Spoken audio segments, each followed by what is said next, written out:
Ok, quand tu veux.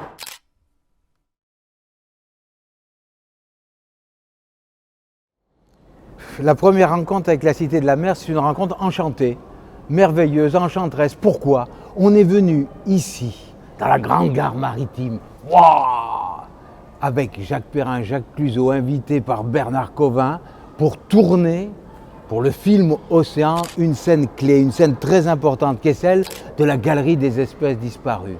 On est rentré dans un lieu merveilleux qui a été ensoleillé et emmerveillé par ce tournage. Il y avait ceux qui décoraient, on avait ramené un vrai grand pingouin, l'un des derniers à avoir été conservé dans un musée à Lausanne.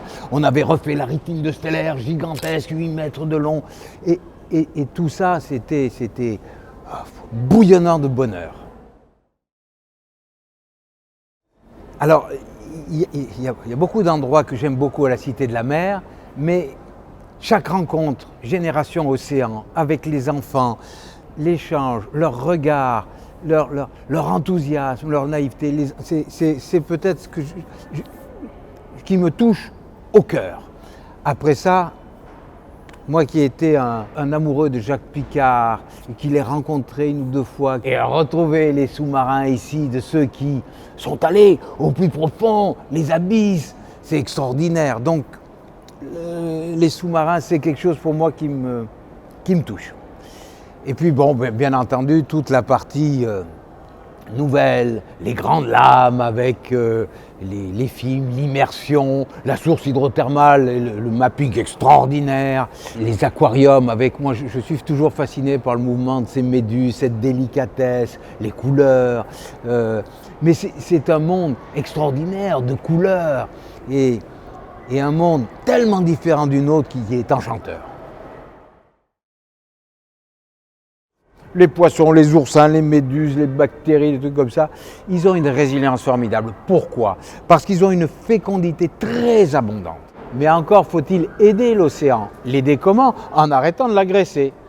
Et arrêter de l'agresser, ça veut dire individuellement changer notre manière de consommer. Ça ne va pas changer la face du monde. Par contre, ça change l'esprit du monde. Et la deuxième chose que je dis, qui me paraît encore plus important, c'est d'avoir de la considération, de l'égard, pour toutes les créatures vivantes. C'est-à-dire qu'il faut, chaque jour, prêter attention à ceux qui sont autour de nous. Si on ne prête pas attention à ceux qui sont autour de nous, alors on ne se souciera pas de ceux qui sont loin sous la surface de l'océan. Et prêter attention, ça veut dire, quand je m'adresse à vous, c'est à vous que je parle. Et je vous dis bonjour. Et encore une fois, je suis avec vous, je vous donne existence. Et ça, c'est fondamental.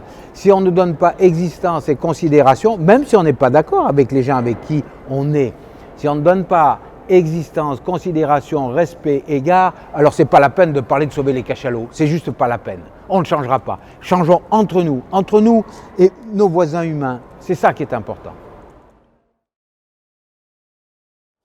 Ce que moi je ressens et que j'ai ressenti au cours de mon parcours de plongeur, c'est qu'on donnait trop de valeur aux chiffres, trop de valeur aux statistiques qui, si elles aident, peuvent parfois trahir le vivant qu'elles sont censées décrire. Et ici, dans la Cité de la Mer, on amène les gens à s'émerveiller.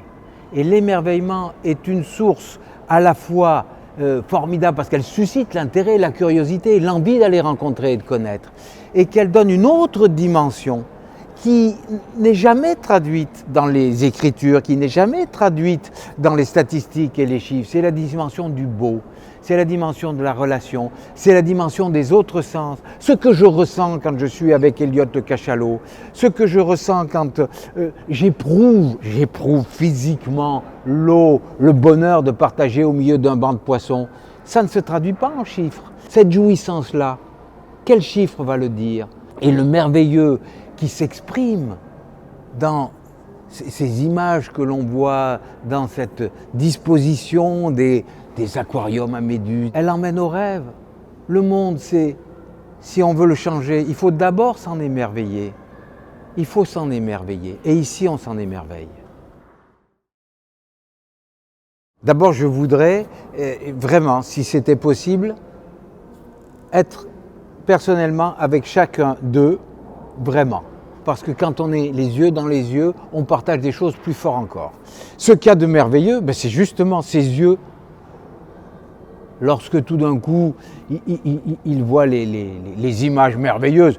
Et moi aussi, j'en suis émerveillé à chaque fois que je les vois, parce que ça dit quand même, ce monde est beau, que l'océan est riche, qu'on peut retrouver cette richesse. Je me dis qu'en montrant ces images, et face à ces yeux ébahis, et à cet enthousiasme, tous les possibles sont là. Je voudrais que ce soit les enfants qui soient sur l'estrade et qui racontent leur propre vécu, leur propre aventure. Moi, j'ai rencontré un phoque, il était là, juste à côté. Oh, on ne s'est pas touché, mais on a passé un moment bouleversant. Oh, moi, j'ai vu cette mouette, j'ai regardé comment elle faisait son nid, ça. C'était extraordinaire. Que chacun à son tour, il soit là, et il témoigne de leur bonheur, de leur joie d'avoir retrouvé une mère riche. C'est ça la cité de la mer de demain. Envahie par les enfants rieurs et plein d'histoires merveilleuses à raconter.